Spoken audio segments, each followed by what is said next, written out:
Alright, had to do it. You cannot go through a horror month without mentioning the GOAT. And we all know who that is. Robert Englund, aka Freddy Krueger, in the Nightmare on Elm Street franchises. Now I did a top 10 horror franchise list. And Nightmare on Elm Street came in one. I got way more Saw material, and even Texas Chainsaw Massacre, which was 2 and 3 on that list. But I got way more content about them than I even do him. And Freddy Krueger is actually my first horror icon love. Like, Jigsaw done took him over, but I can't deny the franchise is better than Saw, because it's a continuous storyline, nothing out of pocket, and everything timeline lines up right. And starting off with this is Nightmare on Elm Street Part 1 review. Now, when I do a review, a synopsis of a movie, particularly the first one that spawns franchises, I get more in depth with the cast, the crew, the producers, the writers, a little backstory of how the movie was created. And I'm going to start that now. First of all, Robert Englund. This is the cast. That's Freddy Krueger. We got Heather Langenkamp. That's Nancy Thompson. Every time I'm talking about any franchise or anything I do on my channel, when I speak about Final Girls, I know Laurie Strode from the Halloween franchise is #1 all time. But damn it, Nancy #2. And I always say Nancy, Andy Barkley, Laurie Strode. Those are Final Girls personified. Even though Andy Barkley is a kid and he a guy from the Child's Play franchise, I view him as, a great final boy. You know what I'm saying? And let me finish the cast. We got a young Johnny Depp, his first role. Pirates of the Caribbean, everything he did after that, Donnie Brasco, all that came after this. He's Glenn in this. We got Jesus Garcia. That's Rod Lane. I liked Rod. Amanda Weiss, that's Tina Gray. She even a legend in her own right for the Nightmare franchise. We got Renee Berkeley, that's Marge Thompson. And then we got John Saxton, the great John Saxton. It was big shit to get him on a movie like this, because he was a great actor in his own right. Coming to a ragtag horror franchise was like beneath him. So he was the big shit of this. And he's Donald Thompson. Nancy, Marge, and Donald are family. They husband, wife, and Nancy, their daughter. This is the cast. Iconic cast. The best cast ever. Besides 3. I love part 3. That's my favorite in that cast. Kincaid and all them cats. This was written and directed by the great Wes Craven. When you think of horror, it's a lot of them out there. Savini's, George A. Romero's, Eli Roth, but Stephen King. But Wes Craven is top 3 all time. Then we got the producer, Robert Shea.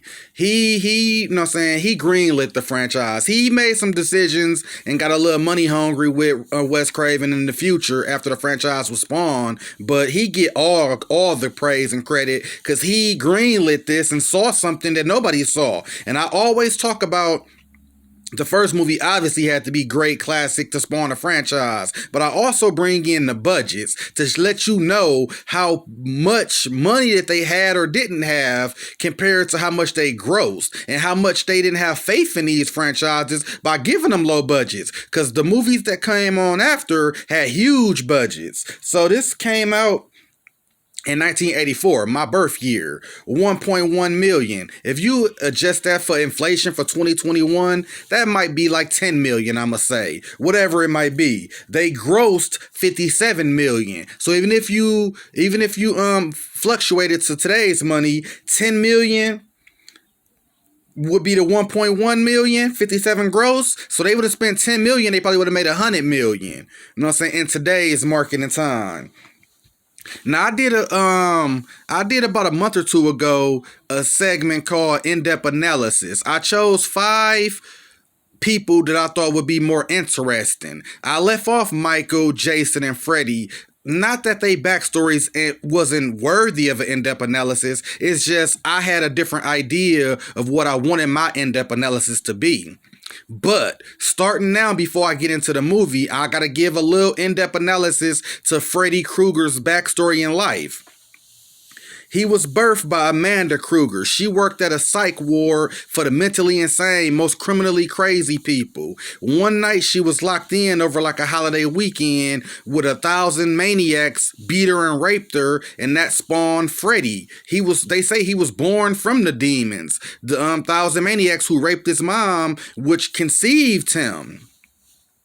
So that's how he was born. Amanda Krueger died, which sent young Freddy Krueger, through orphans throughout his entire life. He ended up getting around 16 into a stable home where this particular stepfather beat him, abused him sexually, mentally, physically.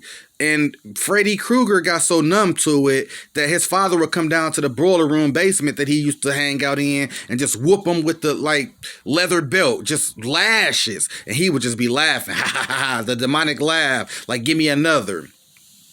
By the time Fred got about 18, 19, he got tired of the beatings and shit, so he killed his foster parents and burnt the house up and left onto Springwood, Ohio. This is a fictional town in Ohio. When Freddy got there, he was basically a hobo on the street, didn't have nothing.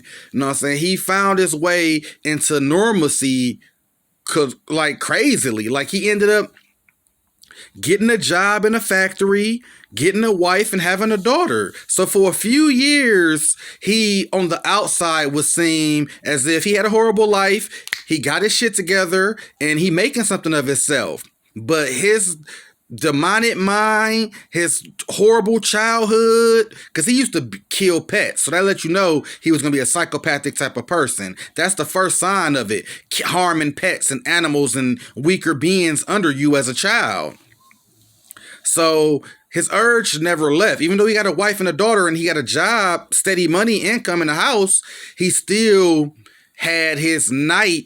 It was like Bruce Wayne is in the day, Batman at night. Freddy Krueger was at work during the day, and the Springwood slasher came out at night. He had a lot of different concoction of murder gloves he would concoct and make. They never say it flat out he's a rapist pedophile, but it's slightly suggested that he was a pedophile and child killer, which makes him the worst, the scum of the scum. But also, they didn't want to really put that in the movies. But Wes Craven said it already, like, this is canon. Like, yeah, he was like that. Anyways, Freddy Krueger was doing his thing, killing kids. His body, let me look at the notes. His body count got up to about 20 before evidence started to show that he was the Springwood slasher. So they arrested him, but he didn't even beat the case like a not guilty. He got off on some technicality, search warrants and paperwork wasn't signed. So it was always open to free to basically, he was given like what they say, we're going to let you go without prejudice, which means they can bring the case back up with more evidence. So it wasn't like he got a not guilty, double jeopardy, you can't charge him no more. But even with that happening, it was all over national news, the papers, everybody in the city was scared of him. They letting this monster on the street. So the parents of the victims, some were cops, some are firefighters, doctors, nurses. This is a small, quiet, suburban town.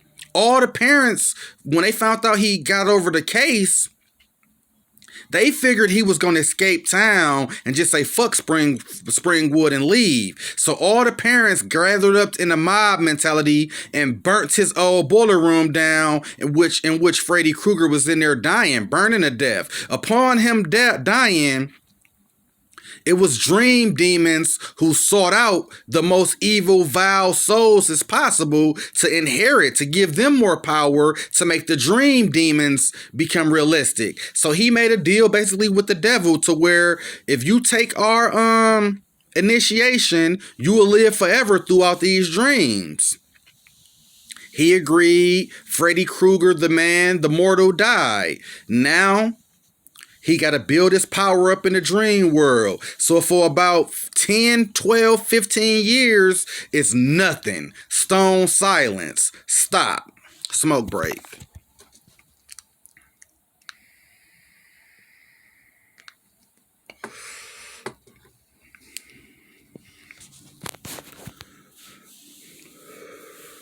If this was an in-depth analysis, I would go harder and more into the backstory from the comics and the stuff that done came out about Freddy Krueger and more movies. But this is a Nightmare on Elm Street Part 1 review, so I'm going to stop there.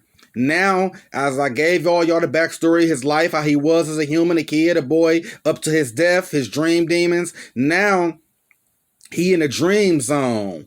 He learning his power. He learning what he can do, learning what he can't do. So now it comes to the movie where he don't want to kill the parents who killed him, because in his mind it's sick. That'd be too easy, letting them off the hook. Plus, he got an affinity for kids anyway. So his demented mind says, to pay them back worser, I'm going to go after they kids. So all the kids that he killed when he was alive as Freddy Krueger, the human, are dead. They may have a big brother, a big sister, a little brother, a little sister. All of them kids' generation are grown up and into high school. Because after he died, he went into exile in the dream demon world, learning the world and learning the powers and learning what to do. So now it's 15 years later, present day in the movie, which we gonna say is 1984, the year the movie came out in. He start coming into kids' dreams. What he trying to do is make awareness of them, because Freddy's weakness really is, one, if you don't know about him, you ain't scared of him because you don't know about him. Number two weakness would be you don't have no fear of him. So if you don't flat out know nothing about him, never heard of him, it's nothing to you. But if you do know about him and do hear about him and know about the lore, but you not scared of him, you may have fought him a few times in the dream or beat him, you have no fear of him, then that is another weakness to him. Besides Hypnocell, which is a drug that they ended up giving the kids to suppress dreams and memories of anything. Anyways, he done learned all of his strengths and weaknesses. He don't really know his weaknesses until he are faced upon him. Also, if you put a mirror in his face and he see his evil and the pain that he done dodged out on people, that hurts him too.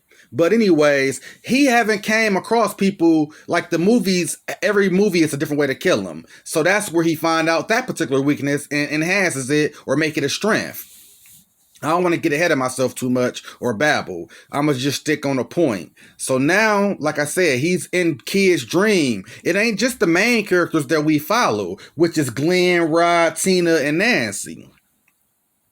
It's other kids in the dream. He following them in dreams. He just trying to get the awareness about him, who he is. He wear a classic, iconic, dirty green and red sweater. Wes Craven said this was based upon a man who scared the fuck out of him as a kid. He had the sweater, the brown slacks, and the hat that Freddy wore with a trench. That scared him and it stuck with him his entire life. That's the creation of the outfit of Freddy Krueger. Then the name Freddy Krueger was a dude who bullied Wes Craven as a kid. So that name is why that. The glove is just iconic. It's something he created because most slashers had machetes and butcher knives, and that's make Freddy even more iconic. And he talks and emotes. He not a masked man. He a burnt face. He a normal human-sized man, and his mask is just the burntness of when they murdered him.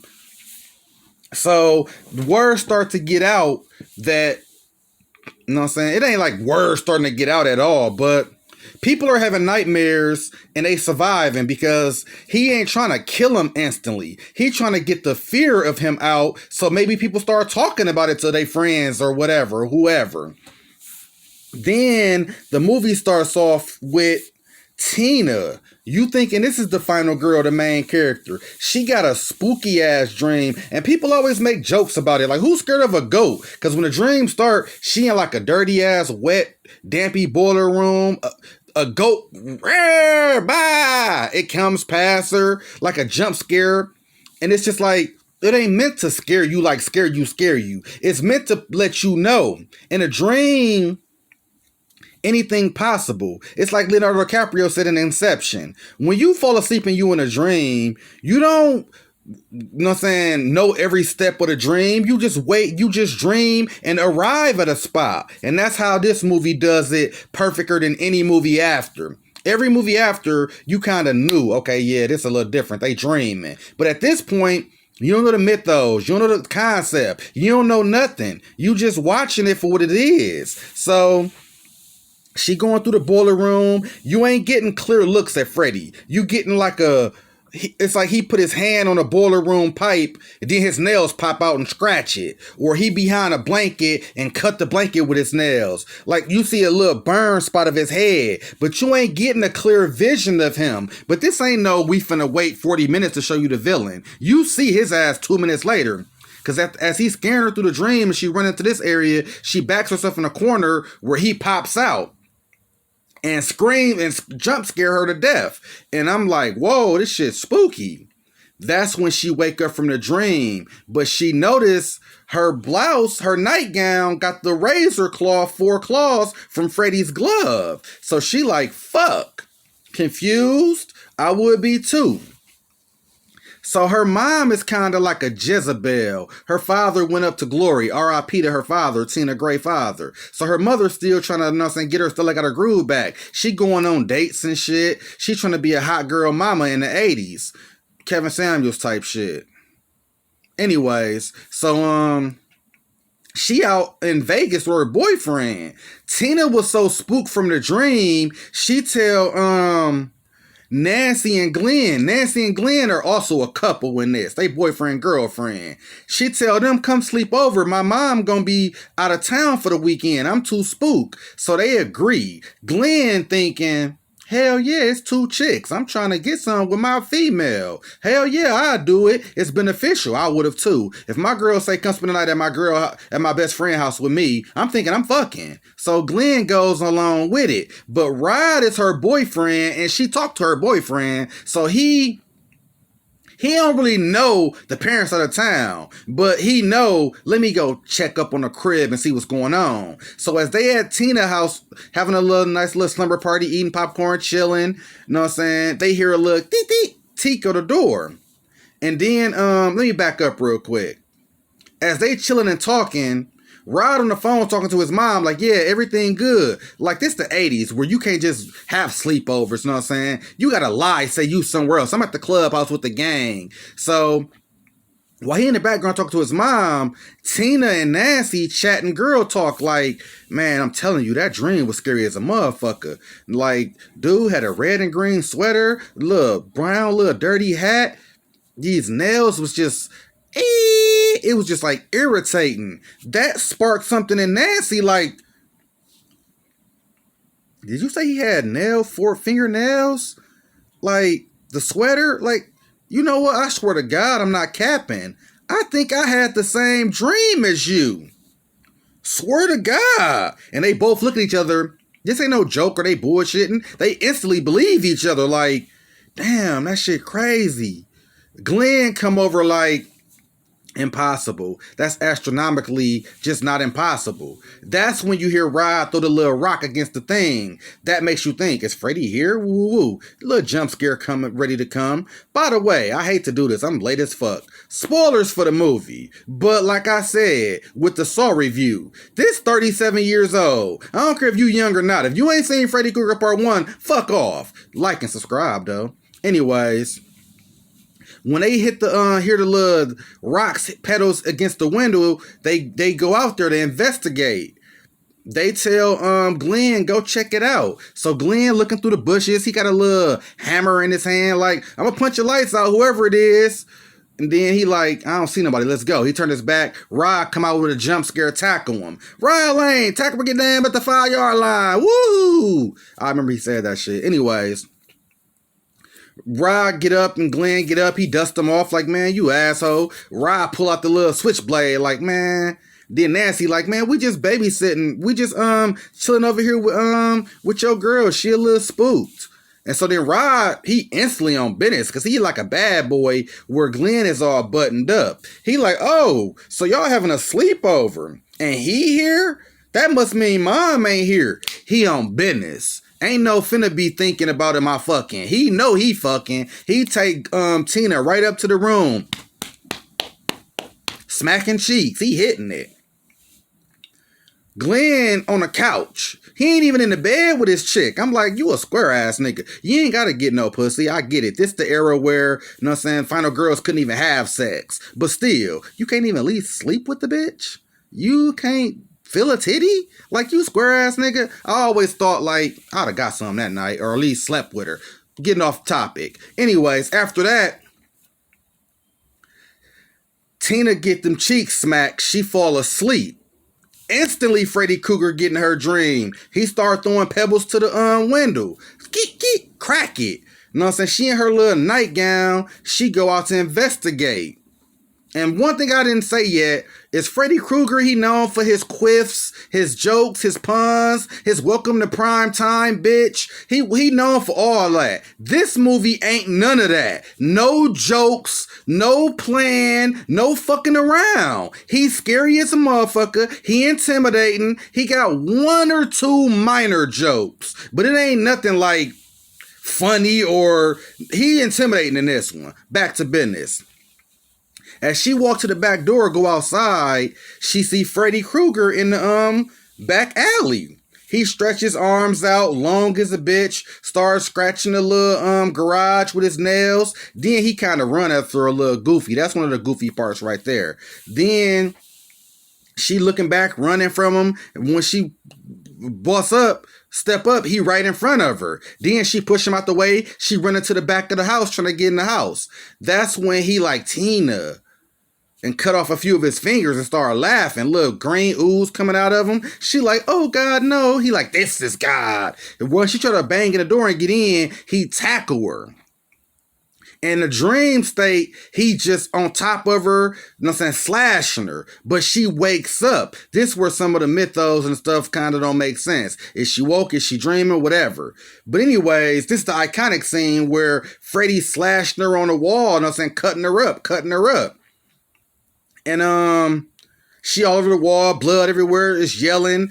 Glenn and Nancy wake up from it. Rod like, oh, what the fuck, yelling, I'm gonna kill you. When she splashed down in the bed, Rod jump out the window and leave. So when they bust in the door, they see her dead, Rod gone. He instantly a suspect, obviously. Ain't no such thing as dream killers. Rod on the run. They go to the police station in which Donald Thompson is the police chief. He like, what the fuck is my daughter even doing over there? Her mom talking like, yeah, apparently Rod was a jealous little bad boy and he and her got into an argument a couple days ago. Nancy like, they got into an argument, but mom, it wasn't that serious. Not like that. And the mom drunk ass like, maybe you don't think murder that serious. She's like, mom, stop playing. You know I know murder serious and it's my best friend. So now the day ends, stressful, she go to sleep.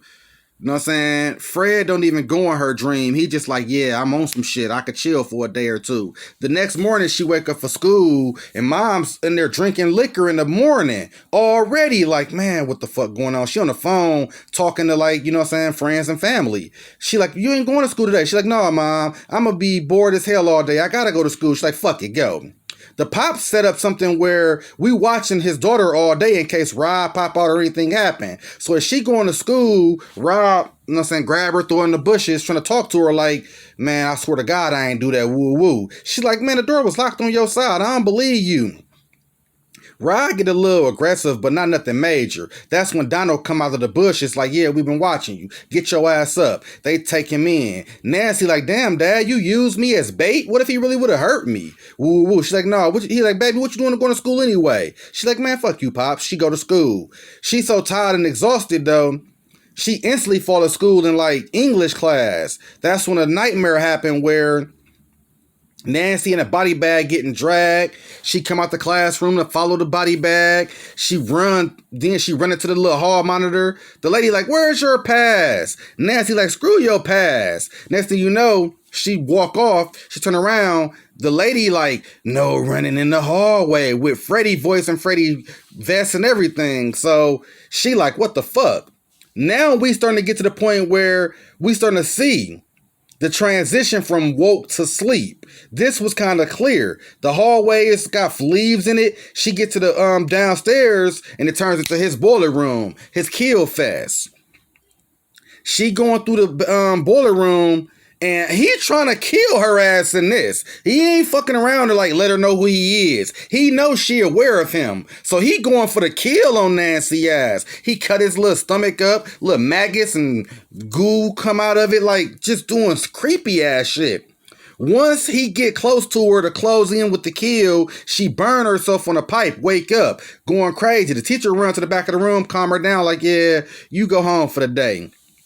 Nancy get outside the school and realize the fucking burn pipe on her arm. So, damn, this shit's serious. She tell her boyfriend, Glenn, like, listen, this shit's serious, man. I know you think this shit cap, but the dude was in my dream. He was in Tina's dream. He killed Tina. People in the school talking about it. Like, this real. Come over. We're gonna have to go in a dream, wake me up if anything happen, and we gonna kill his ass. He like, yeah, I don't believe you, but I do it. Like, Glenn ain't had too many dreams. He had one or two, but he just acting like goofy, like he ain't putting it together. So he come over anyway, because it's his boo thing. She fall asleep, and in the dream, Freddy is basically showing him kill Rod. Rod in a jail cell. He basically hang Rod by the blankets, and it make it look like Rod committed suicide. So she mad. She wake up from the dream. She mad at Glenn, like, why you fall asleep, bitch ass nigga? I told you to stay woke.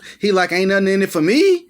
Anyways, he didn't say that. That's what I was thinking. But they go to the funeral of Rod, and Nancy tell her mom and dad when the funeral service over, like, the killer's still out there.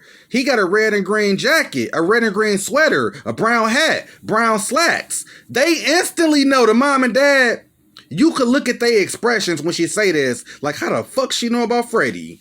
But they play off like they don't know what she's talking about. Like, oh yeah, she going crazy. Let's go get her some help. They take her to a dream hospital where she have a dream about Freddy. He trying to kill her ass again. She pull his hat out in the dream. All these motherfucking doctors should be looking at this situation like a UFO. The first time in history somebody done something like this. But they nonchalant about the shit like it was no big deal. So Nancy like, I'm in this shit alone. She set the booby trap up to kill. I'm kind of finna skip through it a little bit. I don't want to get long-winded. Because it's only 4 main characters. He killed 2 of them already. Glenn, she tell him, listen, this shit real. My mom put bars on the door. Freddy after us. You fall asleep, you fucked. He like, all right, babe, I'm going to stay woke. Of course he didn't. He fall asleep. The iconic bloodbath from his bed. Glenn dead. Johnny Depp. Now it's her. She set the booby traps up for her final fight, creating her final girl mentality. Booby traps for dummies all over the house. She ready for Freddy. She thinking if she pull him out the dream, her pops and them can either kill him or arrest him. So the final fight, they battling throughout the house. Booby traps working. She pull him out the dream, all of that. Next thing you know, when she finally vanquished Freddy, is because she say, I give all my strength that I gave you back. I'm not scared of you no more. She turned her back on Freddy and he disappeared. But this always was still inside of her dream. It's 2 endings where all this happened, and the second ending is where Freddy, you heard about the story. Freddy, at the end of the movie, how it ends, she wake up, everybody alive, and Freddy put the top over the convertible with his colors and drive off and slide the mother through the door. But how he really wanted to end is like John Carpenter, like a one and done, where it's ambiguous. Anyway it go, there you have it. Nancy vanquished Freddy. But you could see from the budget and from the gross profit, Part 2 was gonna be on the way, and I told y'all in my countdown of Nightmare on Elm Street movies. When I binge, I go past Part 2. It's a hard watch, so if I really, really want to stay true, I gotta watch it. But Half the time I go past 2. So I might do that, a review, or I might go straight to 3. I don't know. But this is it. Freddy Krueger, Nightmare on Elm Street, Nancy, classic. Freddy Krueger, Robert Englund, classic. Wes Craven, got a franchise killer. Best. Michael Myers, Friday the 13th, Child's Play, Candyman. They don't make money like this franchise. They wasn't iconic as this franchise. I don't care who you like, who you think more ferocious or better kills. They box office, they budgets never fuck with Freddy. You put the other iconic guys box office up against part 2, 3, 4, 5. He killing they shit. Nightmare on Elm Street, the greatest horror franchise of all time, in my opinion. My favorite is still Saw, but this is better, clearly. And I'm out. ZZ the King. Like and subscribe. Freddy Krueger.